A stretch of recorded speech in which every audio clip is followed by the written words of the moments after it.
Al invitarme el señor rector de la Universidad del Pacífico, don Eugenio Cáceres, a dirigirles la palabra en la inauguración del año académico 2014, honor que agradezco profundamente, hemos pensado en un tema que tenga por una parte profundidad temporal histórica, que permita además la reflexión humanística y cultural, y por otra haga posible abordar un asunto de gran actualidad en nuestro país en este momento: el pensar la Universidad de Chile en Chile y en su futuro.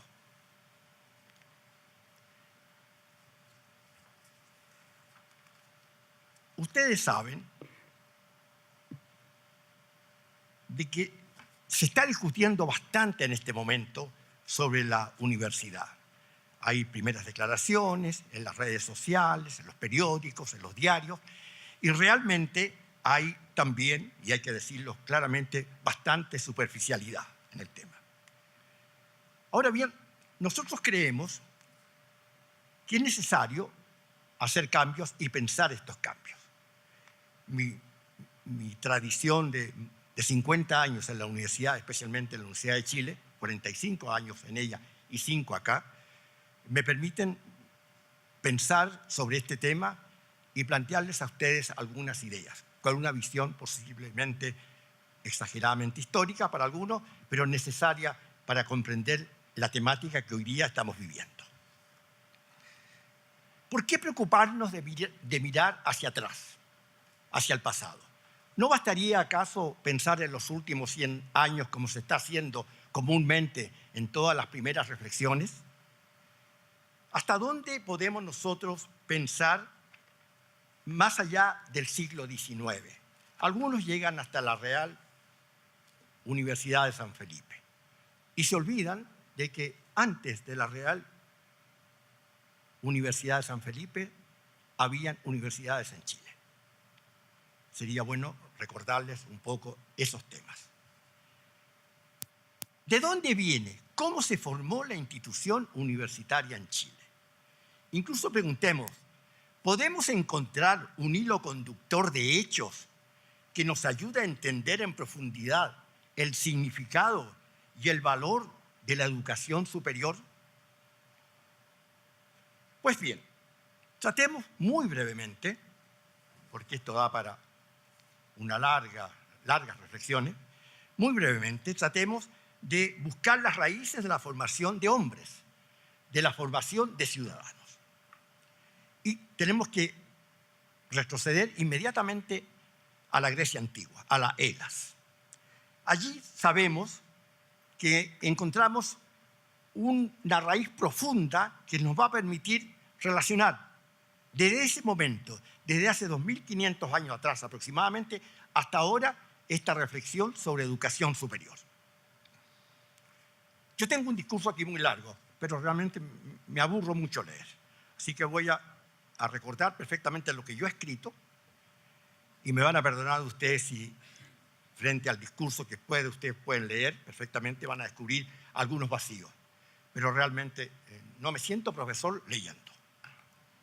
Creo que hay que crear en el mismo momento.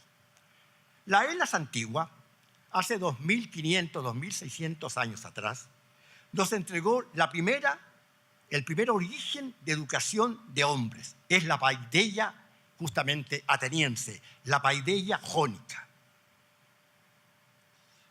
¿Cómo se formaba la gente en esa época? Eran pocos ciudadanos, lo reconozco perfectamente. No más de 25.000 o 30.000 ciudadanos en Atenas, además de todos otros grupos sociales muy importantes, entre los cuales debemos considerar a los esclavos. La formación es principalmente privada. La formación es pagada. Y este dato tan fuerte, tan firme, nos permite hacer una primera relación inmediatamente desde el 2500 a.C. hasta ahora. En general, guste o no guste esto, la formación superior, la formación terciaria y de posgrado siempre ha sido una formación pagada. Poco a poco, lentamente, las polis, los gobiernos en las polis, en las urbes, en Roma, por ejemplo, y en la Edad Media, en las ciudades, poco a poco el Estado comenzó a organizar también un sistema de educación más amplia. Pero siempre la formación de los retóricos, del rétor, de los oradores, de los filósofos, de los sofistas, de todos, ha sido una educación pagada. Duele decir esto en este momento y puede causar incluso una mala impresión al escucharme en los primeros momentos. Y sin embargo, quiero ser muy claro, porque siempre lo he sido en mis 50 años universitarios. La Roma antigua, la gran capital de todo ese gran imperio que comenzó ya en el siglo III a.C. a enriquecer todo el Mare Nostrum, el Mediterráneo, y todas las regiones que estaban alrededor del Mare Nostrum, es una Roma que recoge la herencia de Grecia y comienza también a formar en diferentes niveles. El primer nivel era el ludus, que era para los niños. El segundo nivel era la escola, que también era ya para gente juveniles, adolescentes de 15, 16, 17 años. A los 17 años ya se entraba al ejército y había que ser varios años. Pero los que no entraban al ejército o los que regresaban después de algunas campañas podían continuar. Y por último estaba la escuela retórica. Esa última fase, que es la que corresponde a la educación superior nuestra, es una fase que realmente fue en un principio, sobre todo en los primeros siglos de la Roma imperial, una educación también pagada.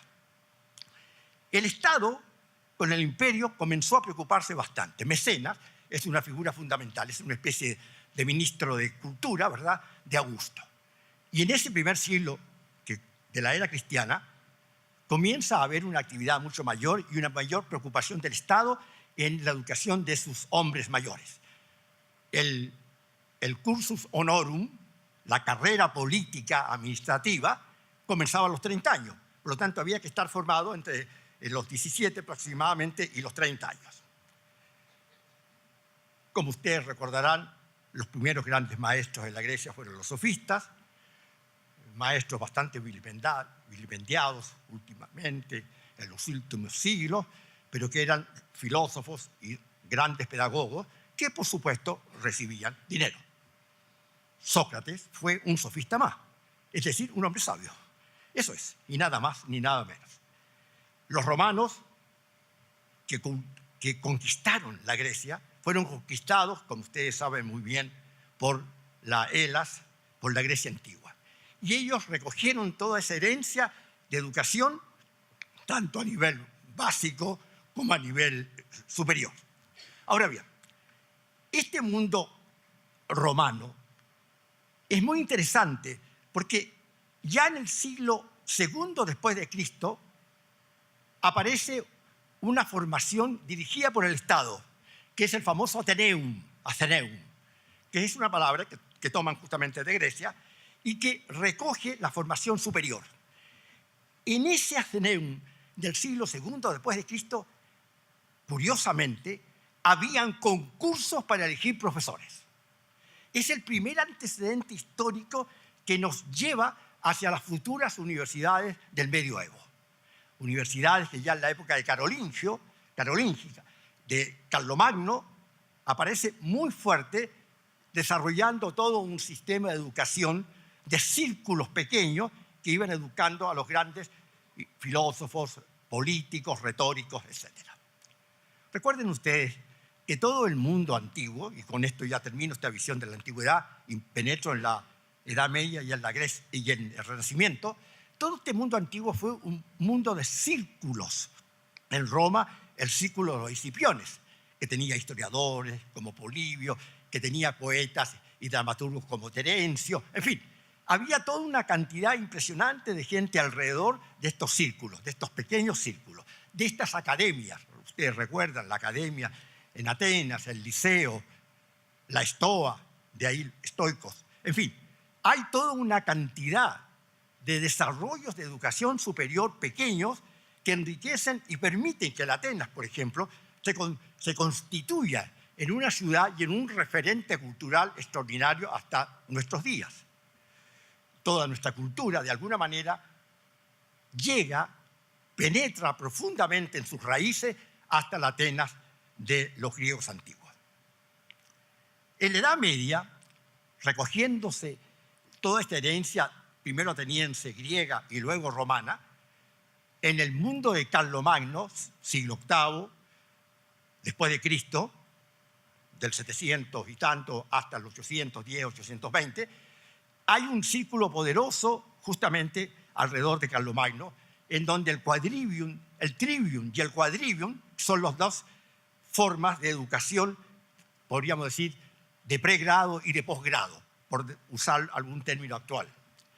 En ese mundo de la Edad Media, ya en el siglo XI y en el siglo XII aparecen estas primeras universidades en donde lo monástico juega un papel fundamental. Hay escuelas monásticas, hay escuelas dirigidas por los obispos, hay escuelas justamente también de tipo estudia generalia, de lo que se llama esta comunidad entre profesores y alumnos, entre maestros y discípulos.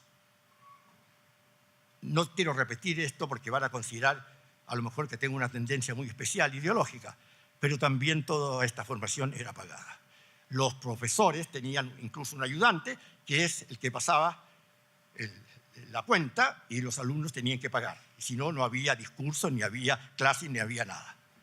Y había maestros extraordinarios, y había justamente teólogos extraordinarios y filósofos extraordinarios, y los alumnos los seguían de ciudad en ciudad, incluso de país en país en Europa.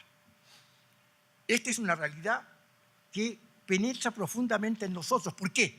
Porque en el siglo XVI, cuando España llega a América y descubre América de la misma manera que los americanos descubren a Europa a través de estos conquistadores, ¿verdad?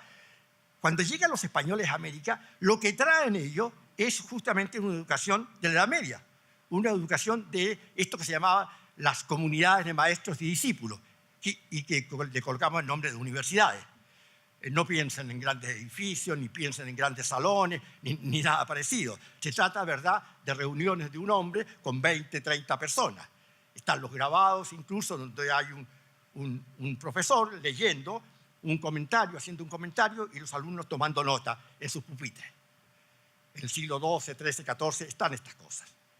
Hay un mundo medieval, entonces, que se enriquece profundamente con la tradición griega, con la tradición romana, y que introduce el elemento cristiano y el tema teológico, el tema, ¿verdad?, el pensar, el meditar acerca del significado de la existencia de un Dios único y creador. Todos saben la importancia justamente de la teología en la Edad Media. No voy a mencionar más este tema, pero está presente, me imagino que en ustedes. El conquistador español que llega a América es un hombre de la Edad Media. Es un hombre de la tardía Edad Media. Es un hombre que está penetrando recién en el Renacimiento. Pedro de Valdivia, con su hueste, es justamente un hombre, es un líder, un hombre del Renacimiento, pero que sin embargo se formó en el mundo español, que era un mundo de la Edad Media. ¿Y qué ocurre en Chile en estos años? Bueno, todos lo saben, guerras, luchas contra los araucanos o los mapuches, me es igual como quieren llamarlo. Rigurosamente no tenían nombre gentilicio, pero no importa. Hoy día se inventan nombres a cada rato por justificaciones de otro tipo. Yo he hecho estudios, creo que bien eruditos, en donde demuestro que los mapuches no se llamaban mapuches en el siglo XVI. Los mapuches aparecen solamente en el siglo XVIII adelante, como gentilicio fundamentalmente. Pero en fin, ese es un pelo de la cola y corresponde a otro curso y a otro seminario. El hecho importante es que ustedes pueden pensar que todo el siglo XVI fue un siglo de conquistadores, de violencia, que la hubo, de injusticia, que la hubo. Está escrito también por muchos historiadores, y hay que decirlo públicamente, pero también hubo otras cosas. Se comenzó a crear un nuevo país.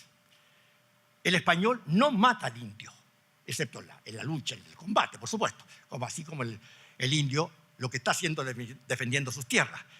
Los aborígenes comienzan a mezclarse poco a poco con los españoles. Somos un pueblo mestizo desde el siglo XVI adelante, guste o no guste. Estos son hechos científicos serios.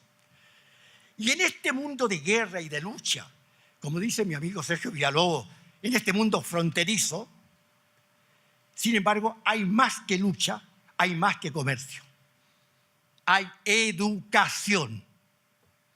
El primer profesor, escuchen bien, que llega a Chile en 1543, exactamente en diciembre de 1543, en la expedición de Alonso de Monroy, la segunda expedición que llega a Chile, es un hombre de apellido Hernández, Ángel Hernández de Paterna, y comienza a hacer clases, obviamente clases pagadas, obvio. No, pero esto, por supuesto, los políticos y otros no recuerdan esto, ni quieren leerlo. Y yo no digo que sea bueno o malo, estoy señalando, describiendo cosas, nada más. Los pocos que me conocen aquí saben que trato de ser lo más veraz posible. Y no busco aplausos, ni menos votos, ni nada de esas cosas. A esta altura de la vida ya eso no me interesa. Quizás antes me interesó. No quiero desconocerlo tampoco. Comienza una educación en 1544. Hay un documento que no lo descubrí yo, lo descubrió nada menos que Taller Ojeda en 1911. Está publicado en el primer número de la revista de Historia y Geografía. Así que voy a citar a colegas de bastantes años atrás. Hay un documento que señala que Francisco de Villagra, o Villagrán, se llama de las dos maneras, de acuerdo a los textos escritos, pide a Ángel Hernández de Paterna que vaya a Quillota, donde había un pequeño fortín, para que eduque a los hijos de los loncos, de los jefes. 1547, 1548. ¿Y por qué cita Hernández? Porque era el único profesor que estaba en Santiago enseñando de clase. ¿Pero a quiénes les enseñaba clase? A los hijos mestizos de los españoles. Los españoles que vienen con Pedro Valdivia en 1541 traen muchas mujeres quechuas y obviamente se mezclan con ellas. Y hay pequeños, niños. Pedro de Valdivia en sus cartas dice, nuestros hijos, nuestros cristianos hijos, son los hijos de los españoles con estas indias quechuas. Estos son los primeros alumnos que hay en este momento. Y se educa. ¿Y cómo se educa? Se enseña a leer, se enseña a escribir, se toca un poco de música, que era tan importante ya desde la Edad Media y de la época romana. La música, que era fundamental. En el quadrivium estaba justamente la cátedra de la música, además de astronomía, de geometría, etc. La música. Y comienza a enseñar latín, el Paternoster, el Ave María, el Credo, etc. Esta es la primera educación básica que se le da a los hijos mestizos en 1544, 45, 50, 60. Y van llegando otros españoles en otras expediciones, y van llegando otros profesores. No digo que sean titulados los profesores, hombres que saben leer, escribir y que quieren enseñar, y que viven de eso justamente. Ahora bien, ocurre de que ya en 1578, 1579, 1580, el Cabildo de Santiago, nuestra municipalidad de Santiago, para que nos ubiquemos bien, está preocupado de pagarle a un profesor de apellido Moya para que haga clases de gramática. Clases de gramática en 1580, en Santiago de Chile, en el Reino de Chile. Bueno, todo el mundo se preocupaba justamente de tener un trozo de tierra, de tener aborígenes que le trabajasen las minas, ¿verdad?, la tierra, que se cultivase, y el luchar contra los aborígenes rebeldes al sur del Biobío. Bueno, sin embargo, el Cabildo también se preocupa. Está en las actas de los cabildos estas cosas. Y esto los historiadores serios lo saben. El gran historiador José Toribio Medina, Crescente Errázuriz, son figuras extraordinarias, junto a Taller Ojeda, a Fuensalida, etcétera, que crearon un conocimiento de la educación del siglo XVI y XVII en Chile fundamental. Así que en 1580 ya en Chile había intención incluso de crear universidades. Sí, en el siglo XVI en Chile se querían crear universidades. Pues bien, la primera universidad que existe en el Reino de Chile es una universidad particular, una universidad pontificia, la Santo Tomás, hecha por la Orden de los Dominicos. ¿Quién se acuerda de esto? Pero ahí están los textos, ahí están los libros, incluso algunos míos. No gusta, parece, que uno diga estas cosas en voz alta. Y la segunda universidad, a los pocos meses, es la Universidad de los Jesuitas. Los jesuitas habían llegado a Chile en 1593 y estaban deseosos justamente de crear un nivel cultural. Y se enseña a nivel de los hijos mestizos, de los hijos de indios o aborígenes, como quieran llamarlo ustedes, araucanos, mapuches, no importa el nombre, aborígenes de la tierra, legítimos aborígenes de la tierra. Y esta formación comienza a ser muy importante porque a través del bachillerato, de la licenciatura, de la magistratura y del doctorado, se forman en Chile ya chilenos, criollos chilenos, en el siglo XVII, que van a permitir que posteriormente aparezca una universidad estatal, justamente la Universidad Real de San Felipe, pero solamente a mediados del siglo XVIII. Por lo tanto, en nuestro reino de Chile, en nuestro país llamado Chile, porque es Chile, indudablemente, había una formación dada por las órdenes de Santo Domingo y de los jesuitas. Y se formaban licenciados, bachilleres, licenciados, magistrados, magíster, como se dice hoy en día, y doctorados. Entonces, tenemos una historia de la educación chilena que realmente es interesante. Interesante porque nos señala que esta discusión que el rector de alguna manera trataba en su discurso anteriormente, entre lo estatal y lo privado, históricamente no tiene sentido. ¿Y por qué no tiene sentido? Porque las universidades pontificias, que tenían el visto bueno del Papa, también tenían el visto bueno del rey. Eran universidades pontificias y eran universidades reales, porque existía el patronato real. Y el patronato real era fundamental para que el rey diese el visto bueno para que surgiese estudios de latín, de gramática, de teología, de derecho, etc.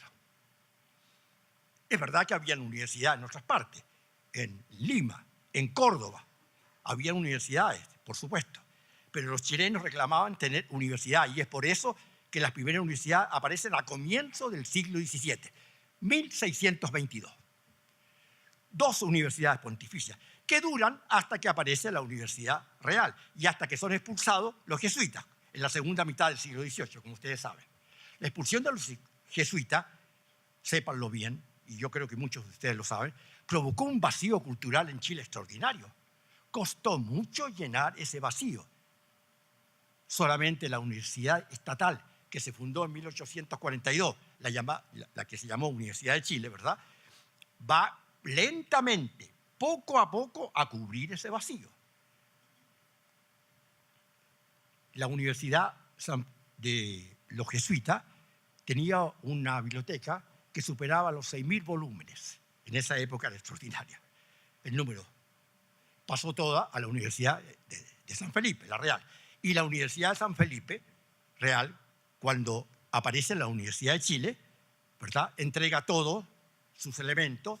Incluso todos los profesores de la Universidad de San Felipe se convierten en profesores de la Universidad de Chile, por decreto. Pero hay más todavía. Esta primera universidad estatal, la Universidad de Chile, que fue mi universidad por 45 años, en donde yo me formé y en donde me siento orgulloso de haberme formado en ella, tuvo hasta 1927 una facultad de teología. Hasta 1927. La Universidad de Chile se constituyó con 5 facultades a partir de 1842. Y una de ellas era una facultad de teología.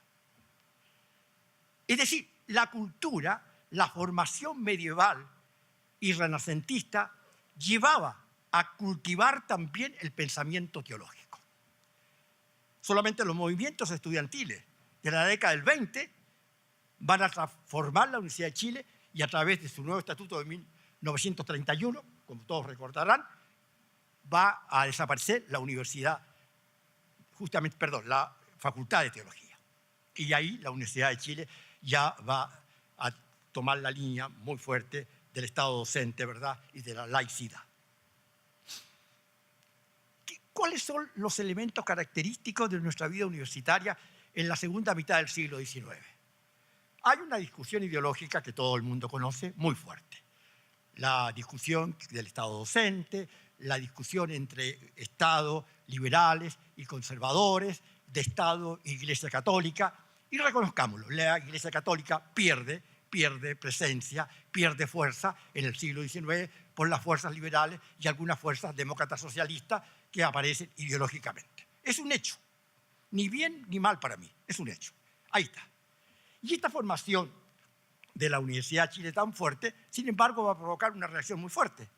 Ya en el decenio de 1880, exactamente en 1888, el mundo católico va a reclamar una universidad para ellos, la Universidad Católica, como ustedes saben.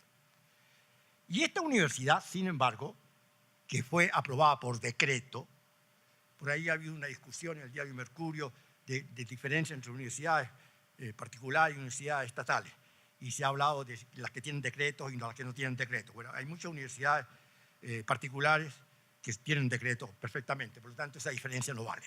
Pero en fin, quien discute eso parece que no lo sabe. El mundo final del siglo XIX, entonces, termina con una preponderancia, con una importancia fundamental de la Universidad de Chile. Y la Universidad Católica comienza a aparecer con bastante cuidado, ¿verdad? Y tiene que, por supuesto, atenerse a los decretos de 1878, 79, en donde justamente señalan que los exámenes finales y los títulos los dirige y los controla la Universidad del Estado. Como ustedes saben, toda la formación de universidades en la primera mitad del siglo XX, la Universidad Católica de Valparaíso, por ejemplo, la Universidad de Concepción, en fin, que son todas universidades muy importantes, van a estar, de alguna manera, controladas, dirigidas por la Universidad del Estado, que es la Universidad de Chile. Solamente a mediados del siglo XX, entre 1940 adelante, van a comenzar las universidades lentamente a tener derechos para nombrar, justamente, hacer sus exámenes finales y dar el título, por ejemplo, de profesor, la Católica de Santiago, justamente, el año, si no me equivoco, 1951, por ahí, aproximadamente. O sea, lo que quiero decirles de ustedes es que hay una lucha tremenda, que es una lucha antigua, que viene del siglo XIX, en donde la doctrina del Estado docente es muy importante para mucha gente, muy respetable, y por otro lado hay un intento de defender el derecho, la pluralidad de enseñanza por otras instituciones importantes como las iglesias o otras instituciones de otras características ideológicas. Son todas respetables. ¿Cómo resumimos el siglo XX? Nuestro siglo, estamos en el XXI. Yo soy un hombre del siglo XX, creo que ustedes también son del siglo XX, la mayoría, ¿verdad? Y por lo tanto, siempre creo que el siglo XX está todavía presente. El siglo XX es un siglo de muchas luchas estudiantiles. Primero, los grandes movimientos, con el surgimiento de la FECH a comienzos del siglo XX, en los primeros 10 años. Luego tenemos todo el movimiento de 1920 adelante, que es importantísimo y que va a terminar con una transformación total de la Universidad de Chile. Hasta 1933, cuando sube el rector Juvenal Hernández, la Universidad de Chile fue una institución de luchas y de discusiones ideológicas y políticas muy fuertes. Sin embargo, estos movimientos estudiantiles se apaciguaron ya en la rectoría de Juvenal Hernández. Sin exagerar, bajó el tono. Y la Universidad de Chile se convirtió en una universidad fundamentalmente profesionalizante, con diferentes facultades y teniendo un control sobre todas las otras universidades privadas. En la década del 60, va a surgir un segundo gran movimiento estudiantil. E incluso, tengo que reconocerlo, porque yo ya soy actor de eso, en 1960 va a surgir un movimiento de profesores jóvenes, entre los cuales estaba yo, que luchábamos por cambiar y transformar la Universidad de Chile. ¿Cuáles eran los temas centrales que nos pueden servir mucho para la discusión actual? El movimiento era legítimo en cuanto quería transformar la Universidad de Chile y en general todas las universidades, porque está la Católica de Santiago, está la Católica de Valparaíso, está la Universidad de Concepción, desde 1967 adelante, como ustedes recordarán, o lo pueden leer perfectamente en los libros, en las historias de las universidades. Hay bastante historia de universidades bastante buena. Una de las mejores es la de Rolando Millafre sobre la Universidad de Chile, por ejemplo. Y hay otras que han salido en los decenios posteriores. Pues bien, en la Universidad de Chile quería justamente en los movimientos estudiantiles y de profesores jóvenes, queríamos, tengo que decirlo, transformar la Universidad de Chile de profesionalizante en una universidad de investigación, que había comenzado a investigar, por supuesto. Pero con Juan Gómez Milla ya, a partir de 1953, el rector Juan Gómez Milla, el gran maestro y humanista Juan Gómez Milla, pudimos perfectamente meter esa base de lucha que nos interesaba mucho a nosotros. Se unieron las cátedras de docencia y de investigación. Hubo así una serie de reformas muy importantes. Junto a eso, los estudiantes reclamaron la participación en los gobiernos de la universidad. ¿Y por qué les toco este tema?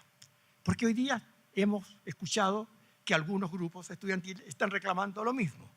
Están reclamando democratizar la universidad. Eso lo llaman ellos, que ellos tengan derecho a voto para elegir autoridades. ¿Cuál es la experiencia que yo viví en la reforma del 67, 68, 69 y 70? Si usted ve los diarios, de pronto aparezco denunciado como comunista. El PEC, un semanario que había, justamente, me acusó a mí, acusó a Sergio Villalobos, todos de ser unos extremistas izquierdistas e incluso nos calificaron de comunistas. A mí me es igual el nombre que me den. Respeto todas las ideologías y no tengo problema. Pero no era verdad, yo era un humanista cristiano, eso es todo, que no pertenecía a ningún partido. Pero en fin, había que adjudicarlo a uno en cualquier parte, para aplaudir o para atacar. ¿Cuál es la experiencia que vivimos? Fue una experiencia importantísima, de participación, de libertad, sí. Pero también hubo mucha demagogia, hubo mucha ideologización, hubo mucho asambleísmo exagerado. Y eso condujo a que hubiese una reacción. Jorge Milla se retira de la Universidad de Chile protestando. ¿Recuerden ustedes? Y se va a la Universidad de Valdivia. El gran filósofo Jorge Milla, por ejemplo, y muchos otros grupos se apartaron de la Universidad de Chile porque sentían que había una exagerada politización. O sea, los extremismos, sean de un tipo o de otro, siempre son malos. Yo lo digo en mis clases, lo decía hace 40 o 50 años atrás y lo sigo diciendo, y lo diré hasta que me muera. Toda postura extremista es negativa porque no escucha la otra postura. ¿Qué está pasando en este momento? Estamos escuchando voces altaneras, fuertes, eslogan, que están pidiendo que las universidades privadas sean todas, en el fondo, controladas por el Estado. Y esto es un absurdo, porque la historia, desde el mundo griego, desde Roma, desde la Edad Media, desde el Renacimiento, desde la conquista del siglo XVI y adelante, demuestra que el pluralismo universitario es fundamental. Las minorías a veces en las calles reclaman que las mayorías las respeten. ¿Tendremos nosotros, miembros de universidades privadas, reclamar que nos respeten también y salir a las calles? No tiene sentido, ¿verdad? Y sin embargo, es una reflexión que se puede hacer en voz alta en un ambiente universitario serio como es esta universidad. ¿Por qué en este momento se alzan voces pidiendo una preferencia absoluta para las universidades estatales? Es que las universidades privadas, particulares, no hacen educación? ¿Por qué se le quiere negar algunos presupuestos basales a las universidades privadas? ¿Por qué se duda de que investigadores de universidades privadas puedan participar en concursos? Estoy pensando en lo que se ha dicho, con ciertas fórmulas extremistas. No lo digo que lo diga el señor ministro, ni la presidenta de la República, pero se escucha en todas partes, en las redes sociales, en los diarios, en la televisión, a gente hablando de cosas que a veces pocos saben. Pero en fin, somos una sociedad que permite todo, incluso la ignorancia, lo cual es bastante grave. ¿Qué se puede responder a esta demanda extrema? Insisto, ¿acaso los estudiantes de esta universidad o de otras universidades que no tienen condiciones económicas importantes no merecen ser apoyados por el Estado? ¿Han pensado eso los estudiantes? ¿O es que tenemos que transformar todas las universidades privadas en universidades estatales? ¿Acaso cuando se forma aquí un profesional, un periodista, un psicólogo, un profesor, etcétera, etcétera, no estamos cumpliendo con la sociedad chilena? ¿No estamos cumpliendo un rol fundamental público, social y cultural? ¿Acaso estas universidades privadas no pueden tener derecho a formar también a los jóvenes profesionales, investigadores, artistas, educadores? ¿Por qué se quiere negar eso? ¿Por qué se quiere negar el pasado chileno? ¿Por qué se quiere negar que las universidades tienen 400 años de existencia prácticamente? ¿Por qué se quiere negar que existió una universidad pontificias y privadas que formaron a los profesores de la Universidad de San Felipe? El primer rector de la Universidad de San Felipe fue un doctorado justamente de una universidad pontificia, aquí en Chile. Y así. ¿Por qué se desconoce que la Universidad de Chile fue tan pluralista que permitía incluso una facultad de teología hasta el 1927? Entonces, termino diciéndoles a ustedes que son autoridades, que son mis colegas, profesores, estudiantes y funcionarios, de que hay que tener claridad para tener una visión histórica. Chile tiene 400 años de docencia universitaria y puede tener, permítanme, 400 años más de existencia de docencia universitaria. Pero el presentismo, el preocuparse solamente de los planteamientos del 2014, no son suficientes para crear cientos de años universitarios futuros. Hay que apoyarse en el pasado también.